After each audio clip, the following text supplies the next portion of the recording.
kita kan ekonominya lagi nggak baik-baik aja nih. Ya. Mendingan ngirit deh, ngapain sih pulang kampung? Mendingan kalau boleh yang di kampung aja ke Jakarta. Gitu. Ali Lubis juga sebagai salah satu corong yang cukup aktif dalam selain mendukung tapi juga menyuarakan kritik, masukan dan lain-lain. Itu biasa. Rano Karno ini maju dari satu partai politik yang melawan semua partai politik yang berada di parlemen tingkatan DPRD DKI Jakarta. Itu kan kalau bicara soal normalisasi misalnya, ya kan tampilannya harus dibagusin dong, pinggirannya nggak boleh ada orang, nggak ada kampung-kampung, harus ditata. Tapi dalamannya apa? Dalamannya ya orang ini kan bukan terus kemudian dilenyapkan, ya kan? Nah.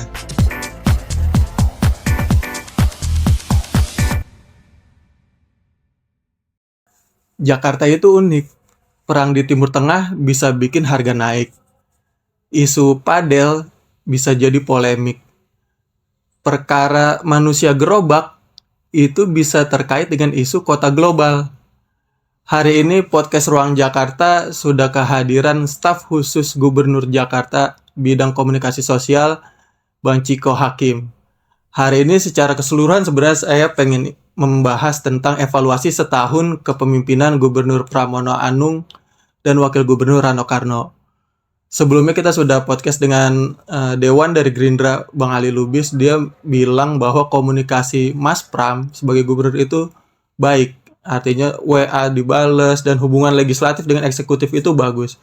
Nah, Bang Ciko ini sebenarnya memang strategi dari Mas Pram dalam komunikasi dengan Dewan itu baik sehingga dalam setahun ini praktis landai gitu, Bang. Gak ada terlalu dinamika yang membuat gaduh gitu di antara eksekutif dan legislatif. Pemimpin itu kan menular satu ke jajaran, ya, itu pertama. Yang kedua, vibes-nya atau hawanya itu juga membuat adem orang-orang di sekelilingnya. Nah, salah satunya mungkin tadi yang disampaikan Bang Ali Lubis yang saya kenal juga cukup baik gitu ya. Artinya kalau kita mau jujur kan sebenarnya Pramono Anung Rano Karno ini maju dari satu partai politik yang melawan semua partai politik yang berada di parlemen tingkatan DPRD DKI Jakarta. Gitu ya. Tetapi ketika memimpin, kita lihat kok semua lawan ini malah jadi kawan.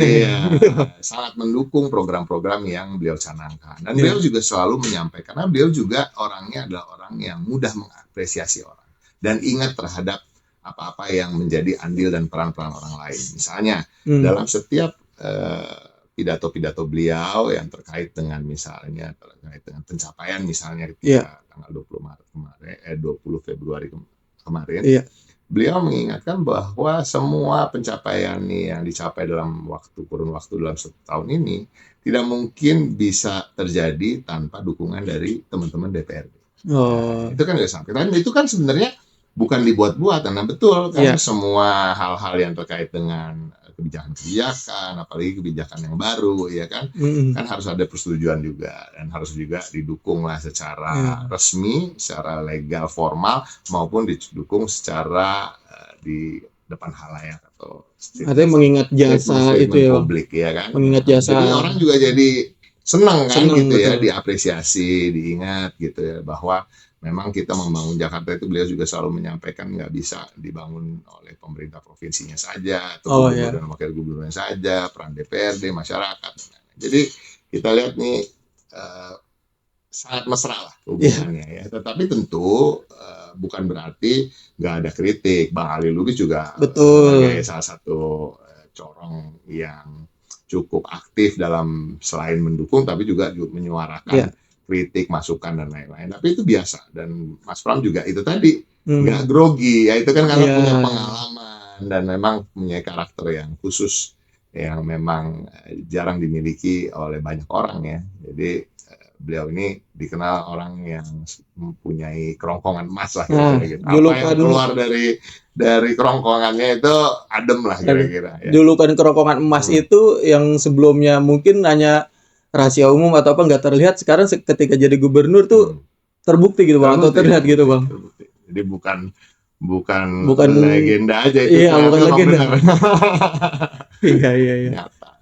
Oke, itu dari segi komunikasi ya Bang. Sekarang saya pengen masuk ke isu yang lagi aktual ini, yaitu perang AS Israel dengan Iran di Timur Tengah. Betul. Kemarin Mas Pram menanggapi bahwa nanti ke Jakarta bakal ada kenaikan harga. Udah gitu mau Mungkin. lebaran di Ramadan. Sebenarnya Abang bisa lebih elaborasi hubungannya dari perang itu dengan Jakarta seperti apa dan bagaimana antisipasi dari Pemprov sendiri? Sebenarnya hubungannya itu kan perang tersebut atau situasi geopolitik di Timur Tengah sekarang ini dan apalagi dengan eskalasi ada serangan dari AS dan Israel ke Iran, itu kan hubungannya kita lihat yang besarnya dulu adalah hubungannya dengan negara-negara lain termasuk Indonesia. Nah, sebenarnya itulah gitu ya. Jadi bukan hanya berhubungan dengan DKI Jakarta misalnya, itu juga kenaikan harga nanti misalnya karena ada kelangkaan minyak misalnya. Ya, karena Selat Hormuz ini kan sekarang dikuasai oleh garda nasionalnya Iran. Gitu. Dan memang sekarang bahkan kalau nggak salah ada 2 tanker Pertamina yang masih tertahan berada di sana gitu. Gitu. Jadi harga minyak dunia dan hal-hal yang terkait dengan petrochemical misalnya, pupuk juga akan bisa naik harganya. Nah ini juga bukan hanya akan berdampak pada Jakarta, tapi juga pada daerah-daerah lain seluruh Indonesia. Nah artinya kenapa Mas Pram mungkin menyampaikan itu Jakarta karena beliau sebagai Gubernur DKI Jakarta, tetapi juga kan memang kita sedang menghadapi Lebaran. Terkait dengan minyak misalnya, kalau nggak salah Pak Bahlil juga pernah sudah menyampaikan bahwa cadangan minyak kita hanya 20 hari nih. 20 hari. Ya. Kalau Selat Hormuz benar-benar freeze ya, ini kita harus berpikir ulang untuk membeli dari tempat lain, bukan dari tempat-tempat yang biasa kita melakukan perdagangan misalnya gitu ya. Bukan berarti kita nggak akan punya minyak gitu, cuma hal-hal yang selama ini praktis yang selama ini terjadi bisa jadi berubah menjadi ke arah mana gitu. Dan itu berimbas ke kos nanti dan dikhawatirkan itu naiknya BBM dan juga distribusi barang-barang bahan baku gitu ya. Dan bagi Jakarta dan khususnya Mas Pram yang sekarang memang fokus pada bagaimana di bulan Ramadan dan menjelang Idul Fitri ini ketersediaan pangan terjaga, harganya juga nggak melonjak. Itu kan juga penting ya. Karena tujuan kita ini menjadi bagian dari pengelola administrasi atau pemerintah itu kan pelayanan terhadap masyarakat. Jadi masyarakatnya harus kita layani betul. Nah, pelayanan masyarakatnya utamanya kalau Ramadan 6 bulan suci sama Lebaran ini Fitri ini kan itu tadi pasokan pangannya terjaga, harganya juga tetap stabil. Nah, ini yang dijaga. Nah, sebelum terjadinya perang, alhamdulillah Dharma Jaya salah satu BUMD yang ada kepemilikan dari Pemprov DKI Jakarta di situ mengimpor sapi dari udah duluan ya Bang? Dari luar negeri ya, 2 minggu lalu kalau nggak salah baru datang. Dan itu emang udah nyetok untuk Lebaran maksudnya? Nyetok untuk menjaga ketersediaan stok di selama bulan Ramadan dan Lebaran. Setelahnya juga. Gitu. Jadi ini suatu hal yang memang kita lakukan antisipatif tanpa berpikir waktu itu terkait dengan perang misalnya. Tapi alhamdulillah itu udah terjadi, udah datang barangnya kan gitu ya. Takutnya juga kan kalau kita punya rencana mungkin 1 minggu ini atau seminggu depan terlambat dan kemudian arus dari transportasi itu kan juga terhalangi apalagi terjadinya perang. Jadi semua itu masih dalam taraf yang masih bisa kita mitigasi dan kelola gitu ya. So far ya sampai hari ini ya. Ya mudah-mudahan situasi menjadi membaik dan pihak-pihak yang sedang berperang ini bisa menahan diri dan duduk di meja perundingan dan ya kita nggak terdampak terlalu jauh. Selain mempersiapkan tadi daging, harga-harga bahan pokok lain ada juga yang dipersiapkan nggak Bang? Dan terus nanti Lebaran, Mas Pram juga sempat mencanangkan Lebaran di Jakarta ya? Mudik ke Jakarta. Mudik ke Jakarta. Jadi tema Lebaran itu mudik ke Jakarta. Kenapa? Ya kita kan juga gini ya. Kita harus mengakui bahwa situasi ekonomi dunia itu kan sedang tidak baik-baik saja. Betul. Regional juga, domestik juga. Ya, kita harus tidak bisa memungkiri itu ya. Apa namanya rate dolar terhadap rupiah aja kemarin juga kan gede-gedean menjadi berita sampai menembus 17.000 dan lain-lain. Ada intervensi dari BI dan lain-lain. Jadi Jakarta kan juga harus menjaga kotanya, ya dong. Kita bukannya kita egois gitu ya, nggak mikirin daerah lain, tapi kan setiap kota, setiap daerah punya kiat-kiat tersendiri untuk bagaimana memperkuat ekonomi di perkotaan, di kotanya, di wilayahnya. kita merasa bahwa kalau biasanya Lebaran ini Jakarta sepi nih, ya Iya, kan? Gimana betul. nih caranya supaya tetap perekonomian ini berputar di Jakarta, ya Oh, kan? Lalu Bapak Gubernur mempunyai ide yang menurut kami sangat brilian dan juga sangat menguntungkan bagi semua pihak. Ya, sesungguhnya bukan hanya bagi orang-orang Jakarta, tapi juga orang-orang di luar Jakarta. Jadi orang-orang Jakarta ini kita kan ekonominya lagi nggak baik-baik aja nih. ya. Mendingan ngirit deh, ngapain sih pulang kampung? Mendingan kalau boleh yang di kampung aja ke Jakarta. Istilahnya Oh, mudik mudik ke ke Jakarta. Jakarta. Yang di orang Jakarta, yang orang memang tinggal di Jakarta yang biasanya mudik, tetap di Jakarta. Ayo Hmm, ajak yang dari wilayah dari daerah kampung. asalnya itu untuk datang ke sini Hmm. dan kita jamin semuanya kita bikin lebih murah. Ya, Oh, artinya gitu. apa? Karena hotel ini kan dibeli keringanan dalam pajak ya Oh, insentifnya selama keringan pajak ya, insentifnya Bang. pajak terus udah gitu jadi harga tiket juga akan lebih murah harga Oh, tiket lokasi wisata, Bang. iya Oh, hotel-hotel juga lebih murah tiket hmm. transportasi lebih murah Transportasi. bahkan di hari Lebaran mudah-mudahan ini terlaksana ya tapi Hmm. sudah memang udah dicanangkan hari Lebaran kalau nggak salah sudah pasti bahwa akan digratiskan transportasi umum. Oh, free Ya, semua. transportasi umum free semua. Umum kan LRT, Oh, iya. MRT, dan Transjakarta. Jadi, ayo kita bikin Jakarta nggak terlalu sepi lah di bulan Ramadan. Jadi namanya mudik ke Jakarta. Mudik ke Jakarta. Jadi Program Lebaran tuh bukan cuma silaturahmi tapi liburan juga tuh, Bang, di Jakarta. liburan, iya dong. Karena transportasi gratis dan Hmm. banyak tadi kemudahan-kemudahan tadi ya, Bang, lebih murah. Nah, ini juga tadi ada kaitannya isu perang di Timteng ini dengan Jakarta kan mencanangkan kota global nih, Bang. Betul. Ada kaitannya nggak sih, Bang, global terus persoalan dunia ini gitu, Bang?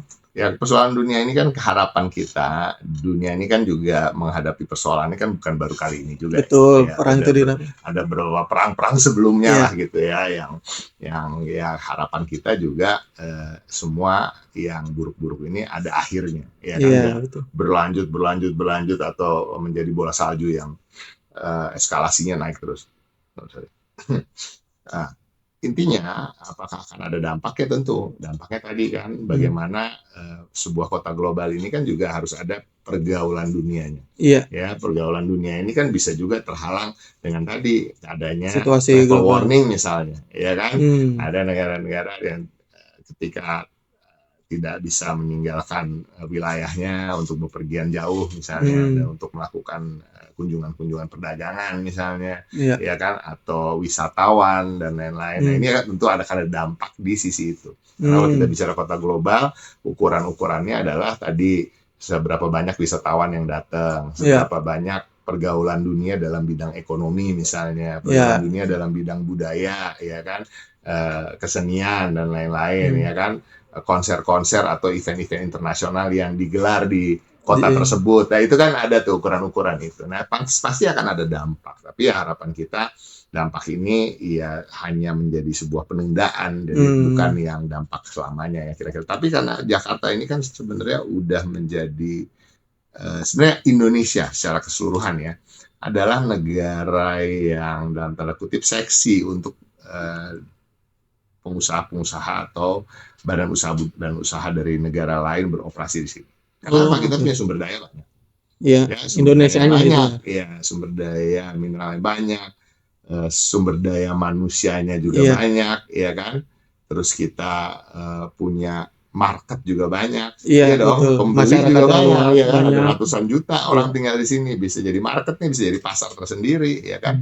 Nyari tenaga kerja juga bisa dan relatif juga tenaga kerjanya tidak terlalu mahal gitu. Iya, dibanding negara Nah, lain. dan tadi sumber daya yang lain ya, selain juga turisme yang sebenarnya masih bisa dikelola lebih baik lagi gitu Betul. ya. Jadi bukan hanya tambang dan lain-lain, tapi juga banyak hal. Iya. Nah, itu udah menjadi kekuatan Indonesia secara keseluruhan. Nah, Jakarta ini kan sebagai hub utamanya, itu yang menjadi, ya Oh. kan, kenapa berdampak juga ke Jakarta. Gitu. Kita beruntung bahwa orang kemudian melakukan deal-deal bisnis atau tadi hal-hal yang terkait dengan walaupun mungkin misalnya pertambangannya di mana tetap ketemunya di Jakarta dulu kan gitu ya Oh, biasanya kan artinya gitu Jakarta ya pertemuan bisnisnya itu. pertemuannya hubnya di sini gitu. Nah, ini yang menguntungkan bagi Jakarta dan tentu tadi akan ada dampak ketika Iya. Kemudian terjadi perang ini yang menghalangi datangnya arus Iya, dari luar. baik itu usaha, budaya, kesenian, dan wisatawan. Mungkin Pemprov akan menjaminkan keamanan lebih di tengah situasi Iya. merah ini di dunia gitu ya Iya. Bang ya, agar kota global Jakarta ini tetap jadi tempat aman untuk berbisnis, itu Pasti. hub-nya tadi Indonesia itu ya gitu ya Bang. Oke. Ngomong-ngomong soal perang ini juga Bang, kabar Bang Dul, wakil gubernur yang lagi umroh tuh seperti apa Bang? Katanya kan pulang Sempat harusnya tertahan, sempat tapi tertahan. sepertinya kemarin atau hari ini sudah bisa meninggalkan. Oh, hari ini sudah bisa meninggalkan bisa, Arab Saudi. Dan bisa sampai ke tanah air, insyaallah dalam waktu dekat. Oh, berarti tetap aman ya Bang? Aman, Artinya aman, nggak aman, tertahan. aman. Oke, itu perlu diupdate juga Bang. Kita. Nah, isu aktual selanjutnya itu adalah padel Bang. Siap. Pedal. Iya. Orang-orang bilang padel. Padel. Jakarta Yang ini bener padel ternyata. Oh, ternyata bener padel. Bener padel, karena ini kan mainannya orang Latin. Oh, Jadi mereka Latin tuh menyebut dialeknya padel. Pak, dialeknya padel. Jadi bacanya emang padel kan. Oh, berarti pedal itu lebih keren aja ternyata yang bener padel. Di Jakarta belakangan rame padel, lapangan padel, ada isu ketertiban di situ Bang. Iya. Pemprov menerbitkan aturan lah cuma sampai jam 8 operasional. Yes. Terus juga sebenarnya gambaran padel ini di Jakarta seperti apa Bang? Misalnya jumlah lapangannya berapa, terus perputaran bisnisnya seperti apa? Karena naiknya tuh cepat gitu ya Bang ya. Jumlahnya cukup banyak ya. Kalau Jumlahnya di cukup total banyak. mungkin sampai bisa ada 800-an kali ya. 800 lapangan padel. Mungkin ya, 700-800 lah. Yang ada yang terdata di Jakarta ini, yang kemudian memang sebuah olahraga yang sebenarnya udah lama kalau dari asalnya ya, masalah Argentina atau mana gitu. Yang kemudian rame dimainkan oleh negara-negara seperti Spanyol dan lain-lain. Nah, ini olahraga yang sedang booming dan memang sudah memiliki istilahnya penggemar yang tetap lah, kira-kira gitu ya. Oh iya. Ya, jadi artinya juga pembangunan dari lapangan-lapangan ini cukup masif dalam 1-2 tahun terakhir. Nah, permasalahannya memang yang kita sayangkan ada sebagian dari para pengelola dan pemilik lapangan padel ini ketika membangun ini ya asal bangun aja gitu. Ya, kadang-kadang ini juga ada kelalaian dari pihak pemerintah juga ya, kita nggak mungkiri itu, yang kemudian tidak secara komprehensif memeriksa terkait dengan perizinan. Nah, dalam perjalanannya memang ada banyak komplain yang masuk ke Bapak Gubernur. Jadi sebelum adanya di sosial media itu memang udah ada surat-surat yang masuk lah dari warga yang merasa terganggu ketika ada lapangan padel di wilayah perumahannya, pemukiman, yang kemudian sampai malam hari, bahkan sampai dini hari, bahkan ada yang sampai 24 jam beroperasi. 24 jam ada loh. Lapangan padel yang 24 jam ada.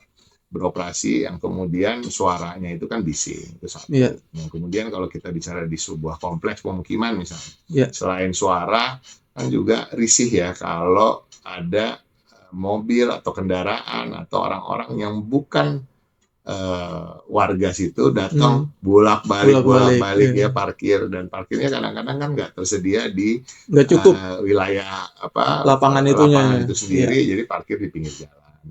Jadi ini suatu hal yang memang udah menjadi concern, dan gongnya adalah ketika memang semakin banyak yang masyarakat yang bangun lapangan atau yang banyak protes. Yang protes. Nah, akhirnya Bapak Gubernur tentunya mengambil keputusan, dan keputusannya saya rasa adalah keputusan yang paling tepat, yaitu terkait dengan tadi jam operasional. Nah, jam operasional sampai jam 8 malam itu apabila lapangan padel itu berada di wilayah pemukiman. Khusus di pemukiman. Ya, kalau yang enggak boleh. Oh, yang enggak di luar itu boleh. Lebih ya, dari itu. Jadi itu hanya di wilayah pemukiman. Yang kedua, lapangan padel yang baru nih, yang belum dibangun dan mau dibangun, itu udah nggak boleh lagi membangun di wilayah pemukiman. Sekarang itu. Nah, sementara yang sekarang masih ada itu tadi ratusan yang ada, itu Bapak Gubernur meminta semua jajaran yang terkait dengan pengeluar izin daripada lapangan itu, jadi ada Citata, dinas-dinas lain itu memeriksa perizinan itu semua. Dan apabila memang ada perizinan yang belum selesai, lapangan padel itu untuk sementara disegel sampai dia menyelesaikan tanggung jawabnya untuk menyelesaikan perizinan. Lagi ada sidak besar-besaran nih Bang, semua dipantau gitu nih. Ya, jadi bukan berarti udah nggak boleh beroperasi, enggak, tetap dikasih waktu tapi disegel dulu. Ya, jangan terus sambil jalan terus sambil ngurus izin, ya kan? Disegel, jalanin izinnya. Nah, ini kan juga bagian dari tata kelola sebuah kota global, ya kan? Masa kota global ini ada bangunan-bangunan yang sangat kasat mata, tapi ternyata dalam pengoperasiannya dia seperti underground ekonomi. Kalau etika perizinan yang nggak lengkap, termasuk PBG-nya, artinya kan dia juga nggak setor pajak tuh ke daerah. Nah, itu kan, jadi nggak pas lah kalau itu disebut sebagai kota global kalau kita nggak bisa menertibkan itu. Dan ini sedang kita tertibkan. Nah, tadi Abang nyinggung soal pajaknya tuh. Emang sebesar apa sih Bang perputaran bisnis padel di Jakarta ini Bang? Saya rasa cukup besar ya. Saya juga pemain soalnya. Oh, aku juga sering main. Jadi maksudnya gini, ya, cukup besar tuh gini, karena kan semuanya cukup rame gitu ya. Walaupun sekarang agak berkurang ya. Jadi sebenarnya bukan berkurang minat masyarakat. Menurut saya lapangannya kebanyakan. Oh, jadi ya minatnya masyarakat terus berminat, tapi tumbuhnya lapangan ini banyak ya. Banyak gitu. Bukan berarti yang kemarin main terus udah berhenti, enggak sebenarnya. Tetap yang main tetap main, tapi akhirnya orang main kan karena udah di wilayah masing-masing udah ada lapangan padel, dia ya gue fokus main dekat rumah aja lah gitu ya. Tapi intinya ini cukup rame dan memberikan masukan banyak nggak sih Bang? Ke pemasukan banyak nggak sih ke Pemprov Bang lewat pajak itu? Dari jumlah lapangannya ya kan, dan kalau semuanya tertib dalam beradministrasi ya tentu pemasukannya akan cukup banyak. Tapi kembali lagi kan bukan itu utamanya juga kita mengelola sebuah kota. Pak Gubernur mengingatkan bahwa kita juga harus melayani masyarakat, mengayomi masyarakat, dan masyarakat itu harus merasa aman, nyaman, dan hidup dalam situasi yang tertib kan gitu. Nah, makanya beliau tegas ketika jam operasional itu cukup ini ya cukup sangat bisa dibilang tegas ya. Proposan ya jam 8 malam itu kan ya kan, bahkan ada sebelumnya juga ada yang mencoba mengatakan jam 10 malam aja menawar-nawar ya. Dan kemarin beliau baru ditanya lagi, beliau bilang tegas kalau di pemukiman nggak boleh lebih dari jam 8. Dan ini artinya ada keberpihakan pada warga yang untuk menjaga waktu istirahatnya. Jauh dari Jakarta ini kan orang kerja, ada yang berangkatnya sangat pagi karena kalau kesiangan macet dan lain-lain, jangan sampai tidurnya terganggu hanya karena dengar suara bola dan teriakan-teriakan orang yang sedang bermain. Dan emang abang kalau main begitu ya pasti ekspresif, berisik gitu, dan memang kalau di permukiman pasti sangat mengganggu gitu ya Bang. Iya pasti. Oke. Abang ada angkanya nggak Bang? Misalnya pemasukannya berapa? Nggak, atau kalau terus terang nggak memiliki angka terkait itu. Cuma emang cukup mahal aja biaya, misalnya sewa lapangan, misalnya sebenarnya kalau dibilang mahal ya nggak juga gitu ya. Let's say per jam misalnya berapa? Sewa lapangan 300.000. 300.000 ya. Sampai 500 lah kira-kira. Oh iya. 300.000 yang umum sekarang. Sekarang udah nggak bisa mahal-mahal lagi karena udah banyak. Iya. Supply 300.000. Yang main udah pasti nggak bisa kurang dari 4 orang. 4 orang. 4 lapangan biasanya satu itu ya Bang misalnya. Satu lokasi ada 4 lapangan misalnya. Ya, misalnya, iya kan. Maksudnya kalau dibilang mahal ya untuk perorangan main sebenarnya nggak mahal-mahal amat. Orang bilang kan, ini mainannya orang. Iya betul. Padahal nggak juga. Orang lari tuh sepatunya lebih mahal daripada raket padel. Sepatu lari yang mahal ya. Yang katanya olahraga murah ternyata sepatunya mahal. Sepatunya mahal ya kan. Jadi sebenarnya ya itu relatif lah. Tapi kalau ya apapun itu ya namanya juga badan usaha tentunya yang beroperasi ya wajib lah ada. Ya. Tertib administrasi. Kewajiban pajaknya. Supaya ada sumbangsinya juga buat kota, buat masyarakat gitu ya Bang. Oke Bang. Nah ini selanjutnya saya pengen masuk ke ini temuan, salah satu temuan di Tribun Jakarta juga Bang. Kemarin wartawan kita di Jakarta Barat tuh mendapati ada guru honorer yang gajinya 700.000 Bang sebulan. Dan itu sudah dia jalani selama 12 tahun. Di Jakarta masih ada yang gajinya 700.000 tuh Bang. Apakah kabar ini udah sampai ke Mas Pram atau Abang baru dengar ya Bang? Yang pernah masuk di salah satu stasiun TV juga bukan yang pernah dibahas. Mungkin kayaknya. Iya, tapi kalau mau kita telusuri lagi, memang gajinya sebagai guru honorer segitu. Tapi kan ada sertifikasi yang mungkin dia udah dapatkan, yang biar bisa dapat pemasukan dari unsur-unsur lain sebagai guru. Oh, sebagai gurunya. Sebagai guru, karena kalau 700.000 rasanya nggak mungkin dia bisa hidup. Dia emang ada sampingan, malamnya tuh jual nasi goreng, Bang. Oh, kalau ya Di luar sih itu oh ya. iya. Tapi kalau di Jakarta itu kita pastikan ya untuk para guru ini supaya mendapatkan tunjangan ketika dia punya sertifikasi apa, tunjangan tambahan gitu ya. Tapi memang ya kalau kebijakan gaji guru honorer ini kan masih kebijakan pusat. Oh ya, iya. ini bukan kebijakan. Dan ini juga konteksnya swasta, Bang. Di SD swasta Iya. Jadi tapi kalau dia memiliki sertifikasi khusus apa dan lain-lain, ada tunjangan-tunjangan lain yang bisa dia dapat. Tapi kalau bicara soal gaji sebagai gaji guru honorer, aturan-aturan itu masih kita ikut dari pusat. Dan ini memang satu hal yang memprihatinkan dan tentu ke depan akan menjadi, bahkan sudah juga menjadi perhatian, namun kita harus menemukan formulasi yang tepat ya untuk bagaimana kita bisa menyejahterakan guru. Pak Pramono Anung sebagai anak guru, anak guru ya, betul. Itu kan pastinya bukan orang yang lupa dengan apa yang harus dia lakukan untuk bagaimana meningkatkan kesejahteraan guru. Dan mudah-mudahan lah, apalagi Pak Pram ini adalah orang yang fokus pada pembangunan dari bawah dalam tanda kutip. Artinya apa? Pembangunan dari bawah, beliau selalu mengatakan itu kan identik dengan yang namanya fondasi. Fondasinya manusia apa sih? Fondasinya SDM itu apa sih? Pendidikan. Makanya KJP ya kan, kita nebus rapor, nebus ijazah dan lain-lain. Jangan sampai udah siswa-siswanya kita perhatikan, gurunya nggak kita perhatikan. Nah ini ke depan tentu akan menjadi perhatian khusus. Mudah-mudahan akan ada solusi-solusi terbaik. Semoga nih gajinya bisa nggak segitu lah ya, Bang. Ya, dan mudah-mudahan ya mereka bisa diangkat jadi pegawai tetap, jadi bukan honorer. Itu yang paling penting sebenarnya. Iya. Nah itu mandatory nih saya sampaikan nih, dan mendapat tanggapan juga. Orang jadi honorer 20 tahun gitu kan, itu masuk akal juga. Betul. Nah selanjutnya Bang, Mas Pram udah mengakui setahun kepemimpinannya itu banjir menjadi salah satu isu lah yang dia perhatikan. Dan memang terjadi Bang, dari awal dilantik Februari 2025, Juli udah parah waktu itu kan ada banjir, dan juga nih awal tahun ada lagi. Nah yang salah satu dicanangkan Mas Pram itu normalisasi. Tapi pengamat bilang normalisasi nggak mungkin dilakukan tanpa relokasi. Betul. Apa Mas Pram berani Bang melakukan relokasi ini? Berani, dan sudah mulai terjadi ya kan, sekarang Ciliwung udah lagi dikerjain. Ya, relokasi itu akan dilakukan. Dan soal berani nggak berani ini kan bukan soal apa jago-jagoan ya, tapi artinya apa memang harus kita lakukan. Dan Pak Pramono Anung itu tipe pemimpin yang orang mungkin tadi kalem, adem ya. Jadi bisa masuk kategori orang baik. Tapi jangan menyalahartikan orang baik itu sama dengan orang lemah.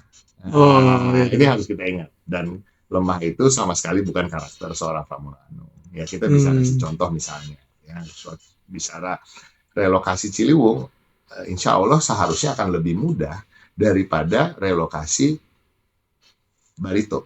Karena kalau relokasi Ciliwung ini kita udah menyediakan rusun-rusun yang udah pasti lebih nyaman. Walaupun Barito juga kita sudah menyediakan tempat di Tanjung Barat, walaupun akhirnya sebagian juga tidak mau menempati itu misalnya gitu ya. Tapi bayangkan, orang juga kan nggak ada yang terbayang Barito ini yang udah puluhan tahun ada di situ, dalam waktu singkat bisa direlokasi. Untuk apa? Untuk kebaikan kota, untuk bagaimana estetika kota ini terjaga, untuk kenyamanan masyarakat yang tinggal di wilayah itu bisa merasakan bahwa memang punya taman kota yang bagus. Ya, selama ini kan ketutup seng. Ya, gitu. Betul. Dan ini mohon maaf, ada beberapa gubernur sebelumnya yang nggak berhasil tuh untuk merelokasi itu kan gitu ya. Nah, terkait dengan Ciliwung ya tentunya sosialisasi yang utama. Ya, masyarakat ini harus disosialisasi. Bagaimana kehidupan mereka akan menjadi lebih baik. Kalau nggak mikirin diri sendiri, mikirin anak-anaknya deh. Masa lu tinggal di pinggiran kali sih, iya kan? Ya, masa udah tahun 2026 nggak mau ditinggal di bangunan yang kokoh, ya kan? Sedangkan rusun-rusun yang kita sediakan ini kan sangat mewah dalam tanda kutip loh. Jadi ada rusun Jagakarsa misalnya untuk menampung masyarakat yang akan direlokasi dari wilayah itu. Jadi semua rusun yang ada, bahkan itu Mas Pram mengatakan bahwa semua rusun yang ada itu diprioritaskan untuk saudara-saudara kita yang akan direlokasi ya dengan harga subsidi. Jadi relokasi apakah sudah berjalan? Udah kok, bukan hanya soal Ciliwung, misalnya terkait dengan krisis taman pemakaman Betul. TPU, ya kan? Ternyata setelah diinventarisir ada puluhan ribu masyarakat yang menduduki Lahan pemakaman. lahan pemakaman. Dan itu tahun lalu ada 2 lokasi yang sudah direlokasi, tinggal di Kebun nanas. rusun. Iya, TPU dan Kebun pulau. Nanas. Iya Iya. juga itu. Dan mau akhirnya, Iya. mau dan Pak Pramono Anung ketika itu berjanji ketika mereka direlokasi saya akan kunjungi beberapa Rusunnya. bulan kemudian rusunnya kalau udah pindah. Dan dia mengunjungi dan mereka ternyata happy, Iya. lebih senang lagi. Nah itu yang kita harapkan. Jadi masyarakat ini supaya bagaimana sih kita bisa satu hidup lebih layak bagi mereka yang tinggal di Miyangkari. Justru kan sebenarnya bukan hanya untuk masyarakat lain yang terdampak banjirnya, tapi utamanya untuk mereka-mereka yang Iya. Terdampak banjir. Iya, terdampak banjir juga, Iya. tapi juga hidupnya udah terdampak banjir, rumahnya ala kadarnya, ya kan, nggak punya hak juga tinggal di situ, gitu. Gimana untuk mau tinggal? Dan ini berjalan dengan so far so good lah ya. Pastinya akan ada gejolak lah, ada sedikit-sedikit, tetapi kita harus tetap fokus ya menuju kota global ini. Banyak hal-hal yang memang harus kita bersihkan. Bukan hanya itu kan, sekarang juga PKL juga udah mulai ditertibkan, parkir liar walaupun kadang-kadang udah ditertipin besoknya muncul masih lagi, ada lagi. Itulah. Tapi kalau kita konsisten dan Mas Pram ini sudah memperingatkan jajarannya, apa yang dia selalu mengatakan, kalau saya sudah mengatakan sesuatu itu taruhannya adalah integritas. Integritas saya. Iya dong. Artinya ucapan dia tuh janji dia yang harus sampai nggak jadi ucapan saya. Iya dong, harus dituntaskan. Ini tugas kita bersama untuk. Yang udah direlokasi di mana Bang, dan ke depan akan ada lagi nggak Bang? Yang di Jagakarsa kan udah sebagian ada yang masuk Jagakarsa. situ ya. Nanti di wilayah Ciliwung yang di Jakarta Timur dan ini juga akan ada. Dan masih banyak lagi, saya nggak punya sih data persisnya rusun-rusunnya ya, tetapi intinya itu tadi, rusun-rusun yang ada di Jakarta yang baru dibangun dan baru selesai atau yang udah ada dan masih ada unit-unit yang kosong itu memang diprioritaskan untuk saudara-saudara kita yang direlokasi. Itu aja sih.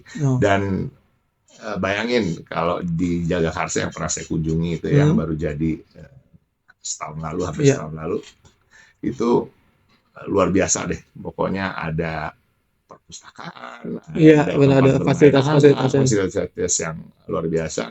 Itu 2 bedroom itu sewanya, 2 bedroom, kamar mandi lengkap segala macam, sewanya cuma 700.000 gitu. Untuk di Jakarta segitu. Untuk di Jakarta kan itu luar biasa ya gitu ya, untuk keluarga gitu tinggal di situ. Jadi sebenarnya ini kan cuma masalah bagaimana orang mengubah gaya hidupnya yang biasa hidup di tanah, ya kan, untuk hidup di gedung yang vertikal ya. Ini ke depan tapi nggak bisa dielakkan ya, seperti kota-kota lain di dunia. Berarti karena tanah ini kan nggak nambah, yang nambah orang.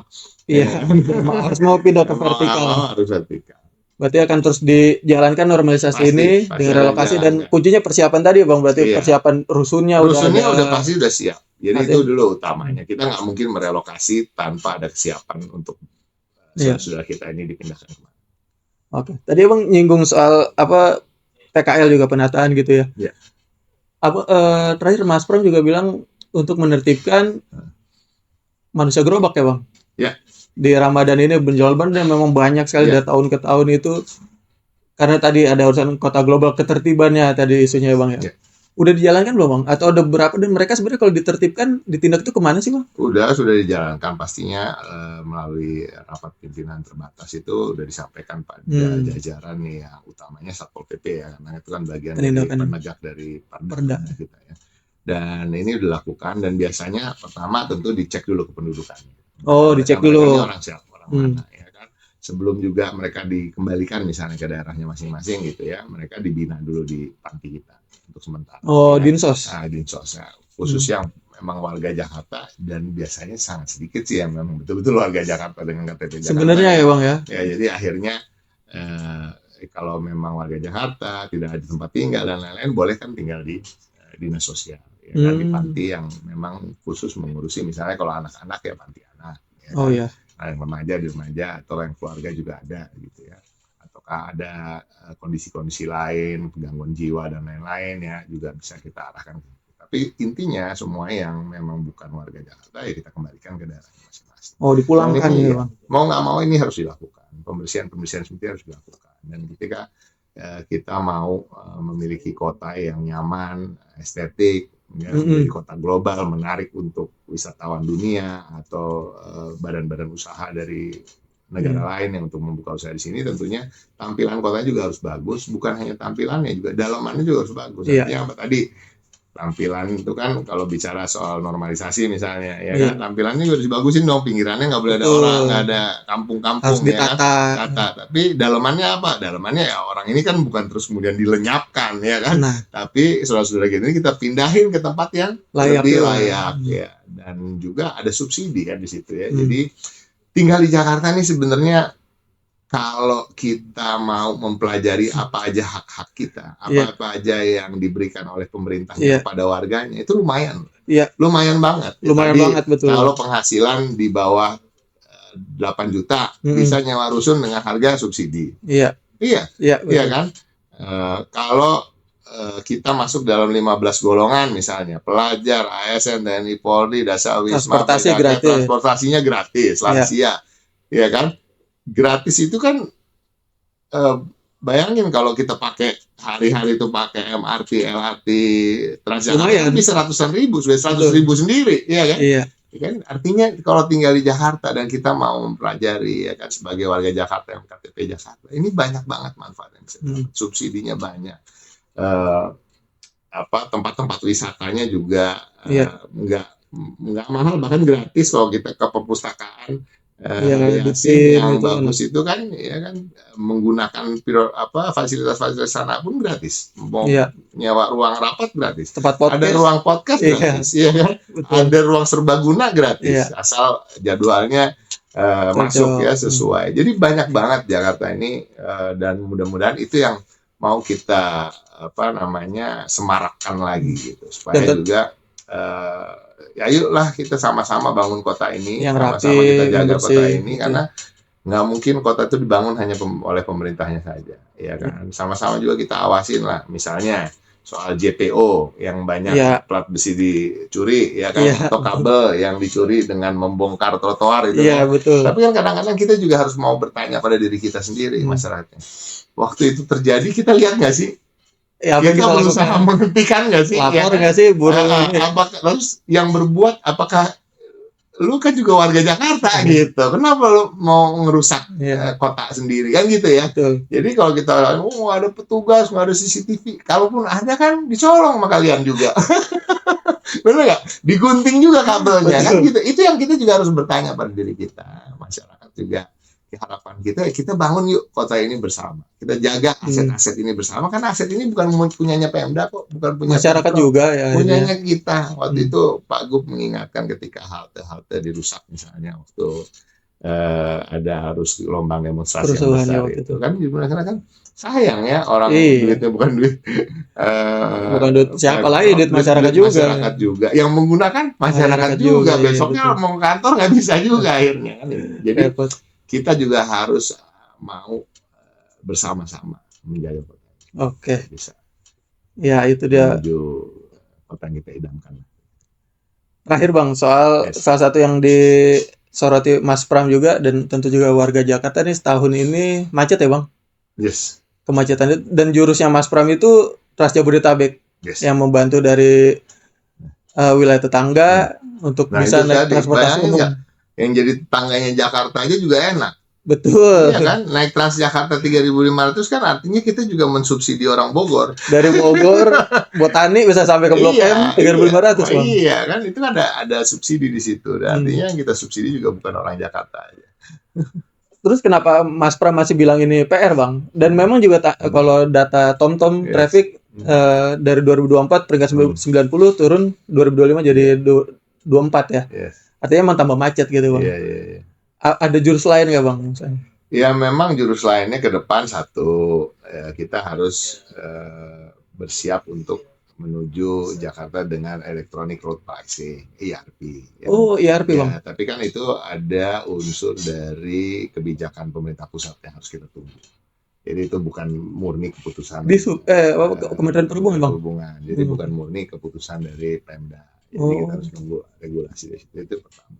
Yang kedua, tempat-tempat lahan parkir yang tentunya harus kita sediakan juga, ya, supaya juga kadang-kadang kita protes parkir di pinggir jalan dan lain-lain, tapi ya kemudian di mana? Tentunya ini kan harus disediakan. Misalnya dalam waktu dekat nanti di kawasan Senopati misalnya, ini salah satu contoh aja, karena kan dibangun sebuah lahan parkir. Nanti ke depannya Senopati itu, Gunawarman Senopati itu nggak boleh lagi tuh ada parkir di pinggir-pinggir situ, ya kan, berhenti di situ. Jadi parkirnya udah di tempat parkir, ya jalanlah ke tujuan restorannya atau kemananya, ya kan, atau transportasi umum untuk mencapai situ. Dan juga mungkin walaupun ke sana ke tempat-tempat usaha di situ, ya valenya parkirnya ada gedungnya sendiri, gitu. Jadi valenya juga nggak ngumpetin mobil di pinggir jalan lain, kan gitu kan. Berarti menyediakan kantong parkir itu salah satu contoh. Dan tidak hanya di kawasan situ, kawasan lain juga dibangun. Dan tentunya nanti sekarang kan transportasi umumnya sedang dibangun terus nih. MRT kan akan jadi nih sampai yang kota nih. Kota. Terus nanti kalau udah semuanya udah bagus, udah tertata, semuanya udah terhubung, ya tentu mau nggak mau ya kita harus menaikkan tarif parkir. Iya, betul. Karena sampai hari ini kan tarif parkir di Indonesia ini masih yang termurah di seluruh dunia, ya. Seluruh belahan dunia, benar. Kita nggak ada tarif parkir yang lebih murah dari kita. Berarti akan ada itu ya, Bang, ya? Naikin tarif parkir ya? Pastinya gitu. Masyarakat tuh harus dipaksa dalam tanda kutip juga untuk menggunakan transportasi umum. Di mana transportasi umum ini sebenarnya kan keterhubungannya udah 90%. Artinya 90% itu gini. Kalau kita keluar rumah nggak nyampe 500 meter, pasti kita ketemu transportasi umum.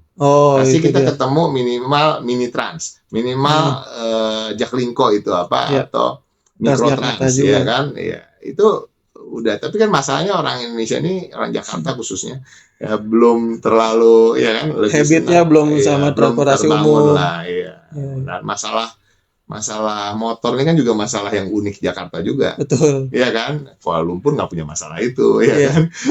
Jadi itu emang ada Jakarta punya masalah-masalah itu, punya masalah-masalah unik yang memang solusinya tuh ya unik Jakarta juga. Nggak bisa kita pukul rata. Ya bikin dong ke Singapura, ya. Mau nggak harga motor dimahalin? Pajaknya, ya kan? Di sana nggak ada tuh. Iya. Ya cuma di kita doang. Jadi ini yang memang ke depan harus betul dipikirkan dan sedang dipikirkan dan dijalankan, dan mudah-mudahan bisa lah dalam 1-2 tahun ini ada kemajuan yang bisa terlihat. Oke, itu dia. Cukup, Bang, dari saya, Bang. Terima kasih banyak. Terakhir, Bang, 3 kata, Bang, untuk setahun Mas Pram Bang Dul di Jakarta ini, Bang. 3 kata ya. 3 kata aja. 3 kata Mas Pram dan Bang Dul di Jakarta. Cerdas. Berdaya.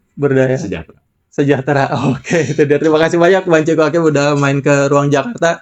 Sampai jumpa lagi di podcast selanjutnya. Download Tribun X sekarang. Menghadirkan lokal menjadi Indonesia.